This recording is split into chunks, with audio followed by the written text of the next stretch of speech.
अस्सलाम वालेकुम स्टूडेंट्स। इस वीडियो में हम लोग मैन्युफैक्चरिंग अकाउंट का एक क्वेश्चन प्रैक्टिस कर रहे हैं और ये IGSC के जून 2024 के पास पेपर का क्वेश्चन है। इसमें हमारी मैन्युफैक्चरिंग अकाउंट की प्रैक्टिस हो जाएगी। सवाल कहता है Toya owns a factory which makes dolls houses. Her financial year ends is 31st of January at 31st January 24. Her ledger accounts included the following balances. और आपको कुछ बैलेंसेस दिए हुए हैं। इन्वेंट्री तीन तरह की आप लोगों को मालूम है तीन तरह की इन्वेंट्री क्या होती है। रेवेन्यू है, परचेज ऑफ रॉ मटेरियल है, वेजेस है, उसमें फैक्ट्री ऑपरेटिव्स है, सुपरवाइजर है, सेल्स स्टाफ है, electricity, rates, rents, insurance, general factory expenses, factory की मशीनरी की cost, provision for depreciation, additional information में क्लोजिंग स्टॉक की values. Rates and insurance are to be apportioned two-thirds to the factory and one-third to the office. At 31st January 2024, general factory expenses of 235 were unpaid. Factory machinery is depreciated at 25% per annum using the reducing balance method. करना क्या है, लिखा हुआ है prepare Toya's manufacturing account for the year ended 31st of January 2024। तो ये जो पहला काम है, हम अपने पास ये पहला काम जो है इससे चीज़ें स्टार्ट करते हैं। मैन्युफैक्चरिंग अकाउंट बनाना है एक्चुअली आप टॉप पर जो भी ट्रेडर है, कंपनी है, उसका नाम लिखेंगे, तो वो है टोया। और फिर आप लिखेंगे manufacturing account for the year ended, तो आप लिख दें मैन्युफैक्चरिंग, जो चीज़ हम बना रहे हैं वो क्या है, मैन्युफैक्चरिंग अकाउंट। तो manufacturing account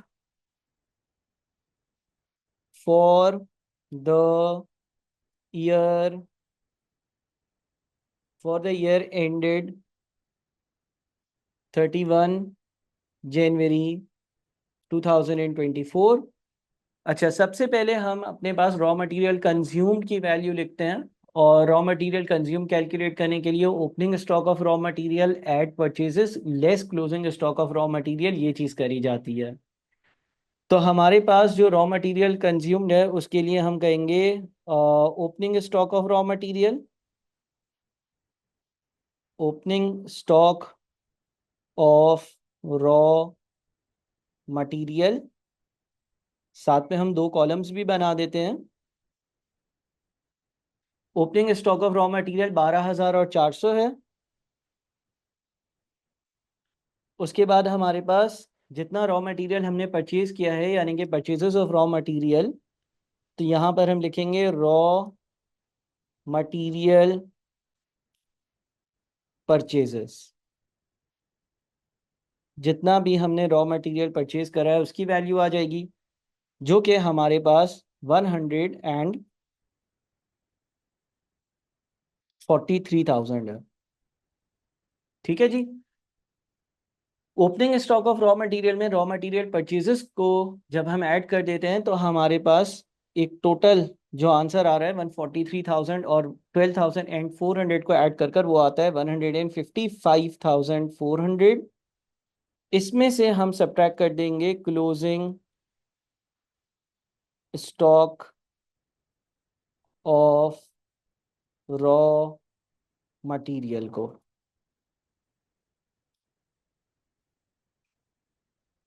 closing stock of raw material कितना होगा भाई, वो है 11,205। 11,205 रुपये मेरे पास closing stock of raw material है। 11,205 रुपये यहाँ से हम माइनस कर देंगे तो हमारे पास रॉ मटेरियल कंज्यूम्ड की वैल्यू आएगी, यानी कि कितने रुपए का रॉ मटेरियल आपने जो है वो कंज्यूम करा है या इस्तेमाल करा है। तो हम यहाँ पर लिख देते हैं रॉ मटेरियल कंज्यूम्ड, यानी कि जितने का हमने रॉ मटेरियल इस्तेमाल करा है हमारे पास वो वैल्यू आ जाएगी, और ये 1,44195 है। 1,44195। ठीक है जी, 1,44195 जो है, इतने का आपने जो है वो रॉ मटेरियल कंज्यूम किया है या इस्तेमाल किया है अपनी प्रोडक्शन के लिए। अच्छा, सबसे पहले मैन्युफैक्चरिंग अकाउंट में सारी डायरेक्ट कॉस्ट आती हैं, जिसमें डायरेक्ट मटेरियल होता है, डायरेक्ट लेबर होता है, डायरेक्ट एक्सपेंस होता है, इन तीनों को ऐड कर कर हमारी प्राइम कॉस्ट बनती है। तो ये जो हमारे पास वैल्यू आई है ये रॉ मटेरियल की वैल्यू है, इसमें हमें अगर कोई डायरेक्ट लेबर है या कोई डायरेक्ट एक्सपेंस है तो उसको भी ऐड करना होगा। अब हमारे पास जो इन्फॉर्मेशन है उसमें तीन तरह की वेजेस है। एक फैक्ट्री के ऑपरेटिव्स हैं, यानी कि वो लोग जो फैक्ट्री की मशीन्स चला रहे थे, ये प्योरली हमारे पास फैक्ट्री का लेबर है और ये डायरेक्ट लेबर है। फिर हमारे पास वेजेस है फैक्ट्री के सुपरवाइजर की। जो फैक्ट्री के सुपरवाइजर्स होते हैं वो खुद मशीन्स नहीं चला रहे होते, वो काम होता हुआ सुपरवाइज कर रहे होते हैं, और ये मेरे पास ओवरहेड्स में या इनडायरेक्ट कॉस्ट में आता है अमाउंट। और जो सेल्स स्टाफ है उसका जितना भी खर्चा होगा वो हमारे पास जो हमारा final statement of profit and loss होगा उसमें आएगा, मैन्युफैक्चरिंग अकाउंट में नहीं आएगा। तो इस हिसाब से हमारे पास जो डायरेक्ट वेजेस है, डायरेक्ट वेजेस की अमाउंट लिख दें अगर हम, तो वो है 51,000। इसके अलावा कोई डायरेक्ट एक्सपेंस वगैरह जब मैंने सवाल पढ़ा तो नहीं नज़र आता, वरना हो सकता है कि रॉयल्टी हो, रॉयल्टी होगी तो वो ऐड कर प्राइम कॉस्ट बनेगी, लेकिन यहाँ पर कुछ ऐसा नहीं है। तो हम इन दोनों को ऐड अगर कर देंगे तो हमारे पास बन जाएगी हमारी प्राइम कॉस्ट। ठीक है जी। 144,195 और 51,000 को अगर हम ऐड करते हैं तो ये 195 बनता है। ये हमारी प्राइम कॉस्ट है। अब इस प्राइम कॉस्ट में हमें अपने सारे के सारे जितने भी ओवरहेड्स हैं ना, उन ओवरहेड्स को ऐड करना होगा। ओवरहेड्स को ऐड करने के लिए आते हैं तो हमारे पास जो वेजेस ऑफ फैक्ट्री सुपरवाइजर है, यहाँ पे हम ओवरहेड्स की हेडिंग डाल देते हैं, wages of factory supervisor. Factory का जो सुपरवाइजर है उसकी वेजेस होगी, वो हमारे पास 19,000 है। सही है। अच्छा, सुपरवाइजर के बाद हमारे पास फैक्ट्री की इलेक्ट्रिसिटी है 16,000 रुपये। तो हम फैक्ट्री की इलेक्ट्रिसिटी भी लिख देते हैं। फैक्ट्री में लगने वाली इलेक्ट्रिसिटी ओवरहेड्स में आती है, तो वो हमारे पास है 16,000 रुपये। अच्छा, उसके बाद हमारे पास रेट्स एंड इंश्योरेंस 16,200 रुपये लिखा हुआ है। इसके लिए एक एडजस्टमेंट दी हुई थी, मैं ज़रा उधर जाऊंगा। Rates and insurance, rates and insurance के बारे में क्या एडजस्टमेंट दी हुई है? देखिए यहाँ पर आपके पास लिखा हुआ था rates and insurance are to be apportion 2/3 to the factory, 1/3 to the office. यानी कि जितना रेट्स एंड इंश्योरेंस का अमाउंट दिया हुआ है 2/3 फैक्ट्री के लिए है और 1/3 जो है वो ऑफिस के एक्सपेंसेस में जाना चाहिए। यानी कि ये आपकी फैक्ट्री से पर्टेन नहीं करता, तो फैक्ट्री से 2/3 पर्टेन करता है। तो इसलिए हम यहाँ पर लिखेंगे ब्रैकेट में 16,200 मल्टीप्लाइड बाई 2/3। 16,200 को जब हम 2/3 से मल्टीप्लाई करेंगे तो ये 10,800 आ जाएगा, 10,000 और 800। इसके बाद जनरल फैक्ट्री के एक्सपेंसेस हैं 6,155 के। ठीक है, लेकिन हमें अगेन इसमें भी देखना है कि ये जो जनरल फैक्ट्री एक्सपेंस है इसमें कोई एडजस्टमेंट तो नहीं है। तो नीचे लिखा हुआ था at 31 January 2024 general factory expenses of $235 were unpaid. Unpaid का मतलब है एक्रूड है।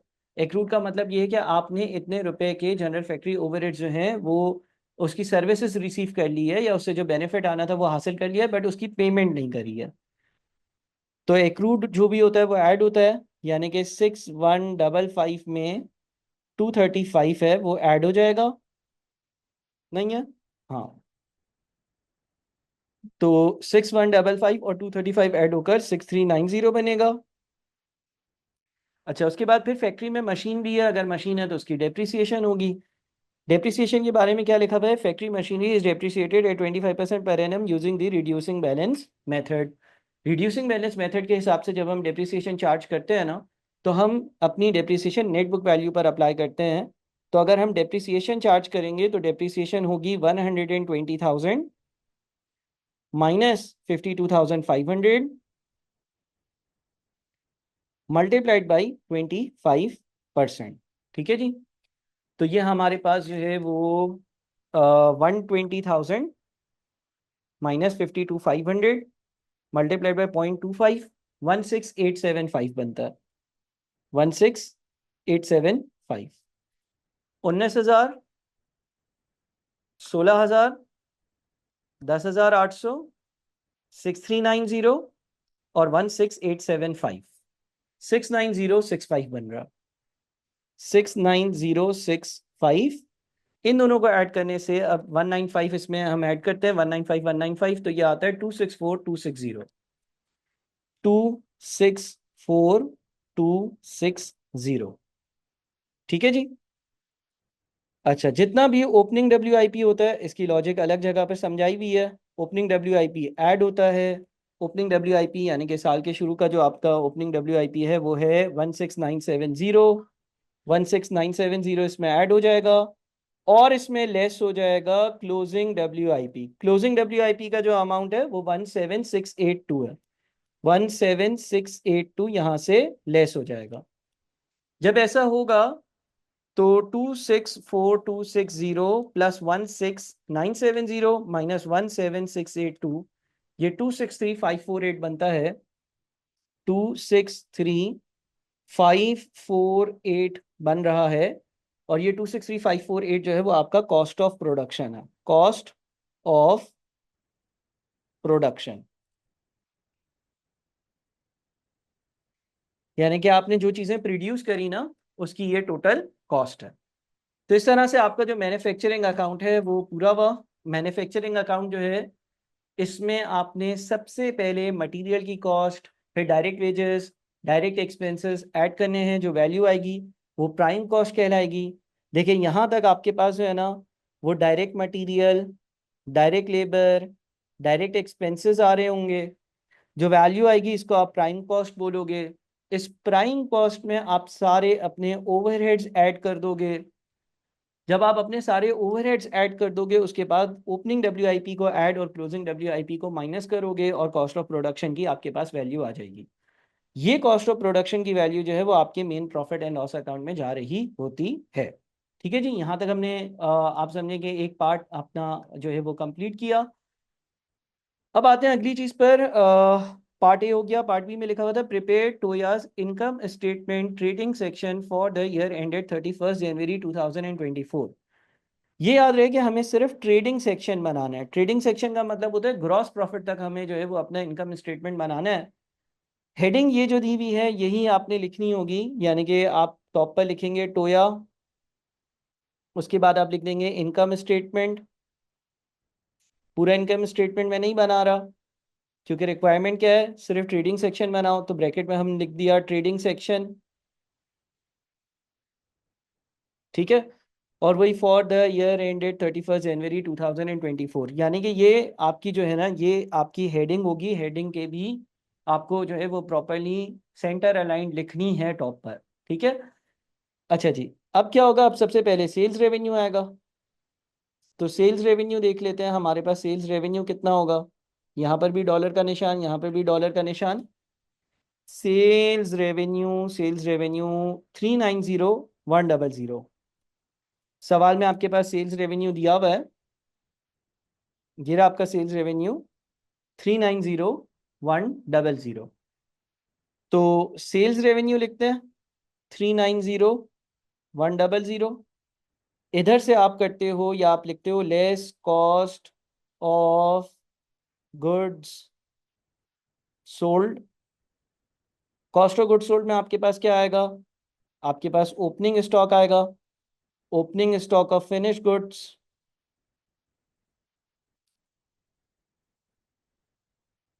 Opening stock of finish goods कितना है भाई। Opening stock of finish goods यानी कि साल के शुरू में फिनिश गुड्स की जो वैल्यू है वो 14825 है। 14825। तो यहाँ पर आपने लिखा 14825। इसमें आपने कॉस्ट ऑफ प्रोडक्शन को या जो गुड्स आपने मैन्युफैक्चर करें उसको ऐड करना है, जो कि मैन्युफैक्चरिंग अकाउंट से आता है। तो यहाँ पर कॉस्ट ऑफ प्रोडक्शन जो है वो ऐड होगा। कॉस्ट ऑफ प्रोडक्शन कितना है भाई, ये रहा 263,548। 263,548। और इसमें से आप अपना जो क्लोजिंग स्टॉक है, इसमें से जो आप अपना closing stock of finished goods है, closing stock of finish goods है उसको माइनस करेंगे। Closing stock of finish goods आपके पास जो है ना वो 13480 है। तो 13480 आप यहाँ से 13480 यहाँ से माइनस कर दें। देखते हैं आपका नेट आंसर क्या बनता है। 14825 प्लस 263 548 माइनस 13480, यह आता है 264893। 264893 264,893 ये माइनस कर देंगे तो हमारा ग्रॉस प्रॉफिट आ जाएगा। अच्छा, ग्रॉस प्रॉफिट के बाद ऑपरेटिंग एक्सपेंसेस आने चाहिए, लेकिन इस सवाल में उसने ये कहा है कि बस मुझे ग्रॉस प्रॉफिट तक ही, यानी कि ट्रेडिंग अकाउंट का सेक्शन बना दो, ट्रेडिंग अकाउंट ग्रॉस प्रॉफिट तक होता है। सेल्स रेवेन्यू 390,100 में से 264,893 अगर माइनस करते हैं तो 125,207 बच जाता है। 125,207 हमारा जो है वो ग्रॉस प्रॉफिट है। ठीक है जी। उसके बाद क्या लिखा हुआ है भाई, अगला पार्ट भी देख लेते हैं। अगले पार्ट में लिखा हुआ है the factory produces 6,936 doll houses during the year ended 31 जनवरी 2024। इतने डॉल हाउसेज बने। Calculate the manufacturing cost of each doll house, round up your answer to the nearest dollar. तो देखें, आपने जो कॉस्ट ऑफ प्रोडक्शन इनकर करी थी ना, वो थी 263,548। और सवाल आपको कहता है कि 263,548 में आपने जो है ना वो 6,936 डॉल हाउसेस बनाए। तो एक डॉल हाउस की जो कॉस्ट है वो क्या होगी भाई, 263,548 डिवाइडेड बाई 6,936, 37.99। ठीक है ना, तकरीबन तकरीबन 38, क्योंकि सवाल ने ये कहा हुआ है कि आप इसको जो है वो राउंड ऑफ कर दो टू द नियरेस्ट डॉलर। ठीक है जी। अच्छा, उसके बाद क्या कहते हैं, आइडर अ कॉम्पिटिटर ऑफ टोया, टोया का कोई कॉम्पिटिटर है, ऐसा ही काम करने वाला, ऐसे ही बिजनेस करने वाला बंदा है। Ider has decided to cease trading, वो अपना बिजनेस बंद कर रहा है। He has offered to sell his inventory of finished goods to Toya at a discounted price in return for immediate payment in cash.